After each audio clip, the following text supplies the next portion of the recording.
Plausible deniability.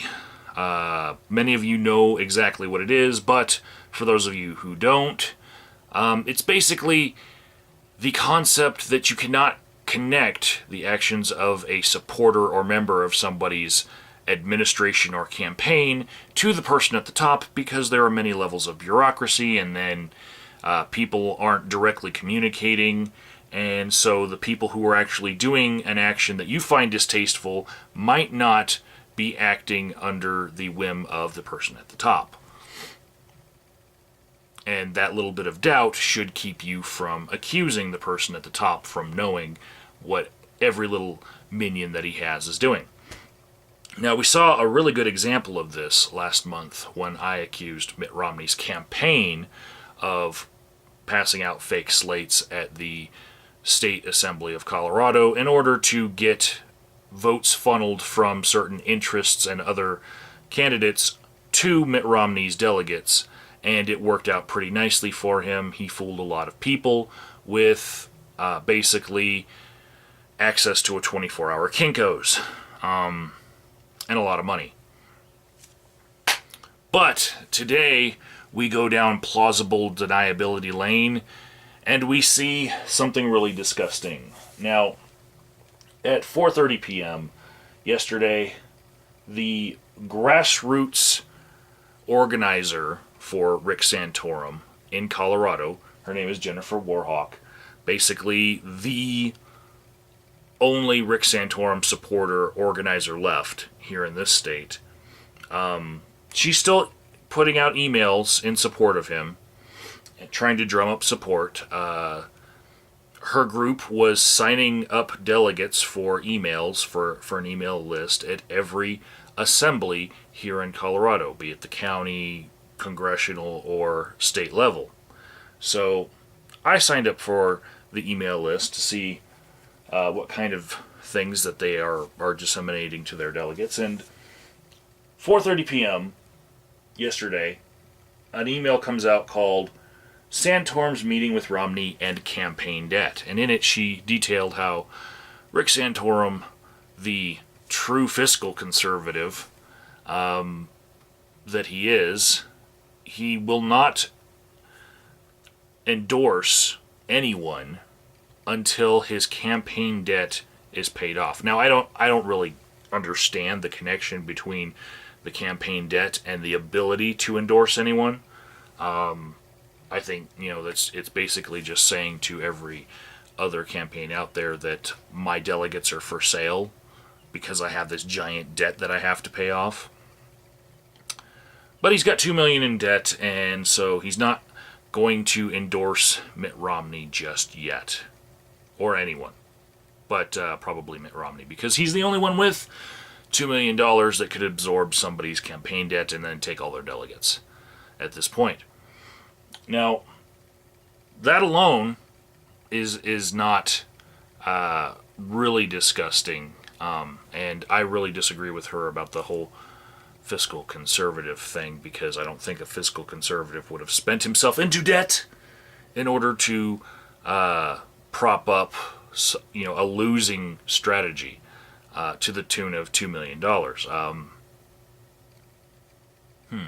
Well, we're just going to have to disagree on that. The disgusting part is the email that Jennifer WarHawk sent out just 5 hours later at 9:45 p.m., where it's entitled Bella's Birthday. Now, those of you who don't know who Bella is Rick Santorum's very sick daughter, who she was a topic on the entire campaign trail for him, because she was born with genetic problems, and so she's been in failing health and probably won't live a normal life ever, and might not live very long. So she's been in and out of the hospital and in and out of the limelight. And in this email, Jennifer WarHawk, the grassroots organizer,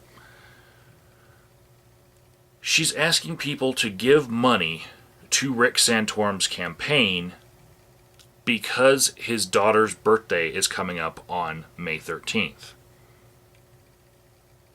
She says in her email, "Little Miss Bella will be 4 years old this year. Let's light up that precious face with love from all her daddy supporters."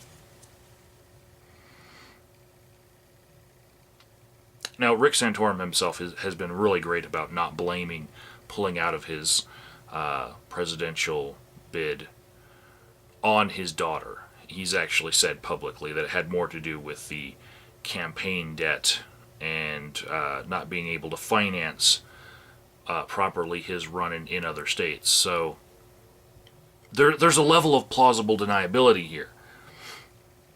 But here is a supporter of Rick Santorum who, is many levels down on the tiers of bureaucracy, using the heartstrings of a poor sick little kid to funnel support for this sick little kid into a campaign debt.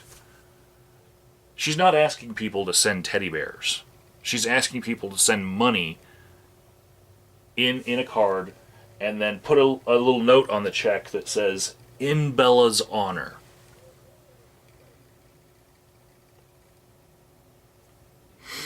And then, as a little side note in the email, she happens to mention that Rick Santorum's own birthday is actually 3 days prior to that. And I'm wondering, why not just say, hey, it's Rick Santorum's birthday? Give him money for his campaign debt. To me, that would seem a little less slimy than parading out his daughter's illness in order to get funds for a campaign debt. And, yeah. Really, really just bottom of the barrel stuff here. But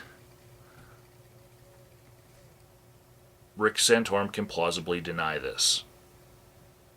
He can deny any knowledge that somebody asked for someone to send money to his campaign in his daughter's honor.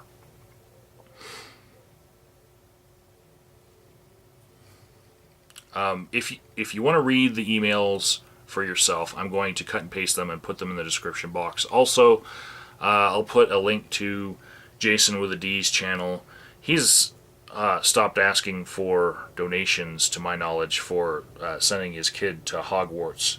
And she has a very bad issue with cancer right now. So I'm just going to give you a link to his channel so that you can watch his videos to support him, because